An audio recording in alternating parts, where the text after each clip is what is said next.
सदियां बीत जाती है ज्ञान को संग्रहित करने में।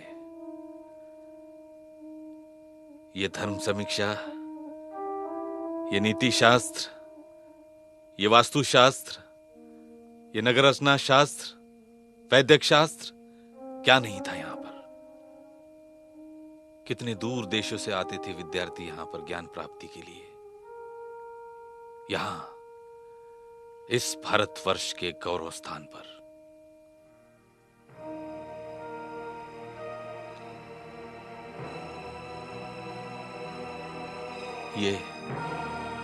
ये निरीह भिक्षुगण न जाने कितने दिन, कितने महीने, कितने वर्ष लगाए होंगे इन्होंने इन सब का निर्माण करने में। क्या अपराध था इनका? ज्ञान को संग्रहित कर लोगों तक पहुंचाना, क्या यह अपराध था इनका? मानव जाति के कल्याण के लिए दिन रात मर खपना, क्या यह अपराध था इनका? अरे पाखंडियों, क्या अपराध था इनका? कुछ नहीं। लेकिन तुम्हें इन सब बातों से क्या लेना देना? तुम्हें तो प्रिय है तुम्हारा, सिर्फ तुम्हारा वर्चस्व, जिसके लिए तुमने सहारा लिया मनुस्मृति का और यातनाएं दी हम सबको। किंतु एक बात ध्यान रखना, मैं इस भारतवर्ष का मूल निवासी तुम्हें कहता है, ये जो तुमने आग लगाई है, इसे आने वाला समय कभी माफ नहीं करेगा। और यही आग तुमको, तुम्हारे मनु को और उसकी मनुस्मृति को जलाकर भस्म कर देगी।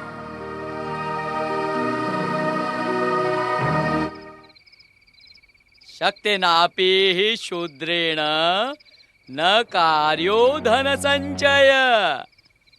शक्तिनापि हि शूद्रेण शक्तिनापि हि शूद्रेण न कार्यो धन संचय। शूद्रोऽपि धनमासादय ब्राह्मणानेव बाधते। शूद्रोऽपि धनमासादय ब्राह्मणानेव बाह्यते। ब्राह्मणानेव बायते नहीं, ब्राह्मणानेव बाधते।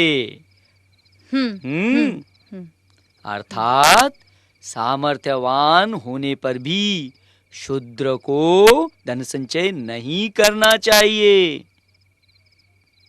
क्योंकि धन संचय होने पर वे ब्राह्मणों के लिए उपद्रव खड़ा करते हैं। दादाश्री, क्या शूद्र उपद्रवी होते हैं?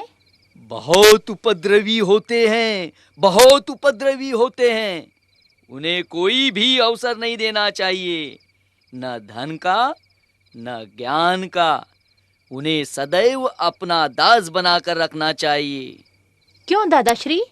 क्योंकि उन्हें अवसर मिले तो वे हमसे प्रतिशोध लेंगे बेटा। अच्छा? हम संख्या में कम हैं, किंतु ऐसी परिस्थिति में भी हमें अपने श्रेष्ठत्व का अधिकार खोना नहीं चाहिए। यही हमारा ब्राह्मण धर्म है। ये बात तुम्हें सदैव ध्यान में रखनी चाहिए, अपनी स्मरण में रखनी चाहिए, अब भी और जब तुम वयस्क हो जाओ तब भी, और निरंतर। जी दादाश्री। अभी जो तुमने श्लोक कंठस्थ किया है ना, वह हमारे महामहिम मनु जी का है। उन्हीं के परंपरा के जगत गुरु श्री शिवाचार्य जी का कल प्रातः प्रवचन आयोजित किया गया है। उन्हीं के वचन सुनने के लिए हमें प्रस्थान करना है। अभी हम विश्राम करेंगे।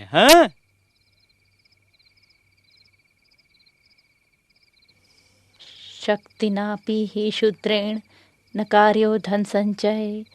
शक्तिनापि हि शूद्रेण न कार्यो धन संचय। शक्तिनापि हि शूद्रेण न कार्यो धन संचय।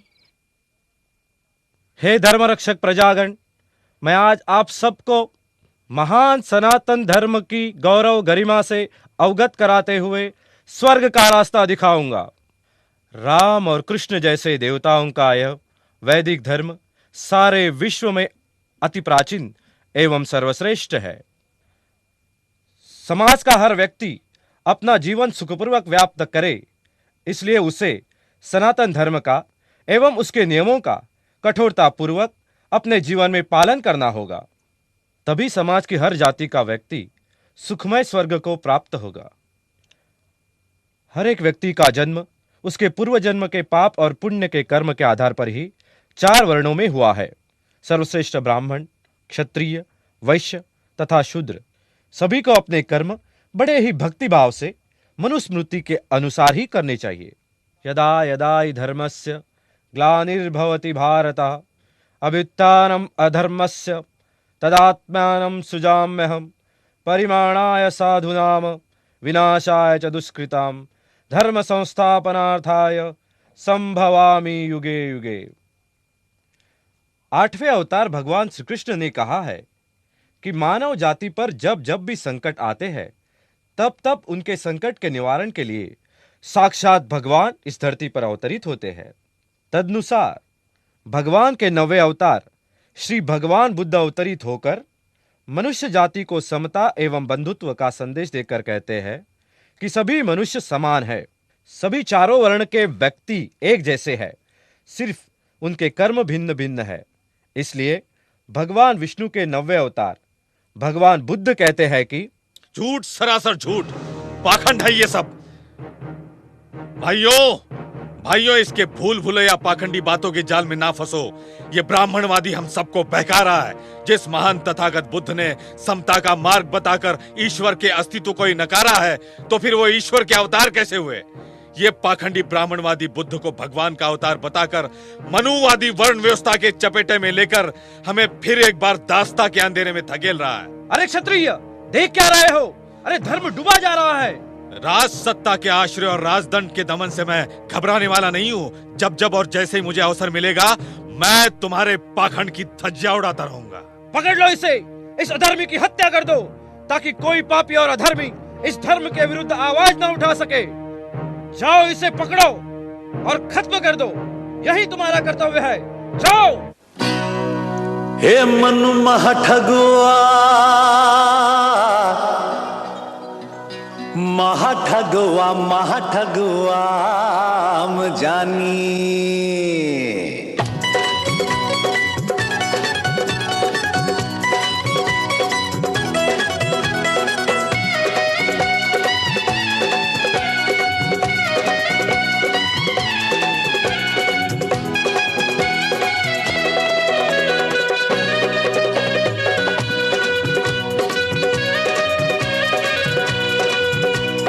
क्षत्रिय के संग रास रचायो, क्षत्रिय के संग रास रचायो, बामन हाथ बिकानी रे मनु महाठगवा हम जानी रे, मनु महाठगवा हम जानी, मनु महाठगवा हम जानी रे, मनु महाठगवा हम जानी।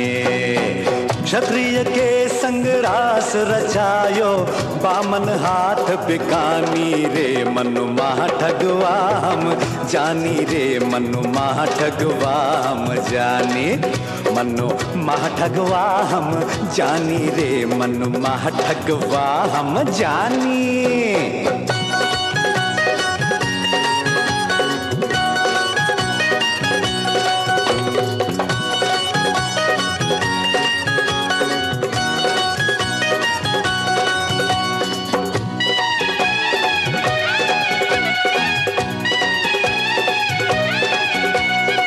मनुस्मृति गालियो लुआठा, कियो बहुत शैतानी रे बाबा, कियो बहुत शैतानी। दलितन के घर आग लगायो, छूने दियो ना पानी रे भाई, छूने दियो ना पानी। हे जीरे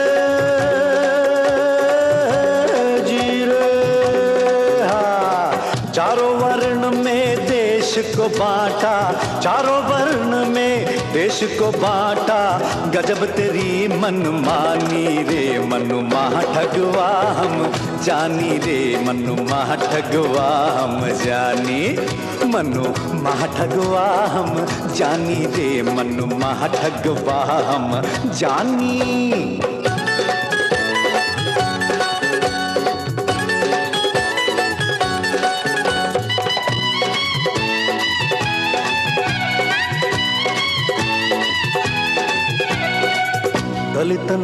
तो कियो निरक्षर सदियां यूं ही बितानी। साथ गरीबी पीछे छायो कैसी वेद पुरानी रे बाबा, कैसी वेद पुरानी। मानव से मानव लड़वायो खून से लिखी कहानी रे बहुजन, खून से लिखी कहानी। हे जीरे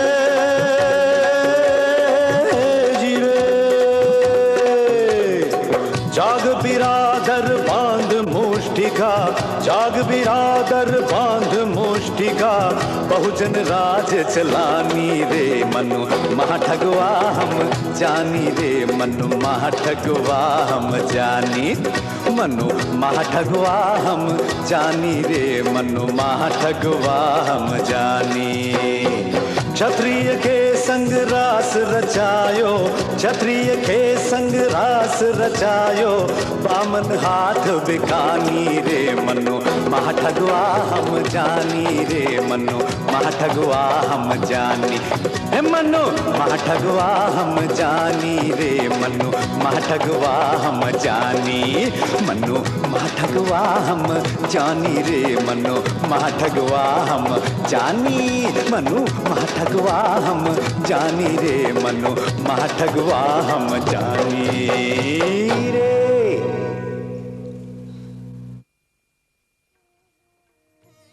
भारतीय इतिहास के मध्यकाल में हिंदू समाज आडंबरों से घिरा हुआ था। ब्राह्मणों का महत्व अधिक था। भगवान के नाम पर और मंदिर की आड़ में व्यभिचार चल रहा था। ऐसे ही वातावरण में धार्मिक सुधारक के रूप में संत आए।